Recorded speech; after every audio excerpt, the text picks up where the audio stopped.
Trump মার্কিন president Donald Trump যদি ভেবে থাকেন যে ইরানকে খুব সহজেই এই যুদ্ধে পরাজিত করবে, তাহলে এই ধারণাটা উনার সবচেয়ে ভুল। উনি আসলে এই মুহূর্তে বিশ্বকে দেখাতে চাইছেন যে উনি বিশ্বের সবচেয়ে বড় পরাশক্তি। উনার সাথে আছে ইসরায়েল।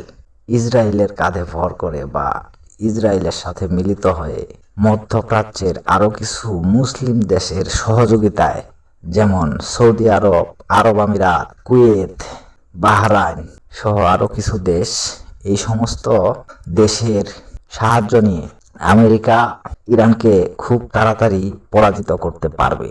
তাহলে এটা ঠিক নয়। ইরান মহাযুদ্ধের প্রস্তুতি নিচ্ছে, এত সহজেই ইরানকে হারানো সম্ভব নয়। ইরানিরা হলো পারস্য জাত।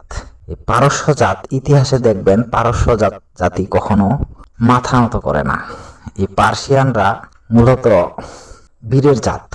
এরা ভুল মানুষের আনুগত্য করে না, দুঃশাসনের আনুগত্য এরা কখনো করে না।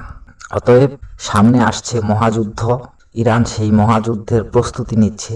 বিশ্ববাসী রেডি থাকুন, আর খুব শীঘ্রই আমেরিকার পতন ঘটতে যাচ্ছে। ধন্যবাদ।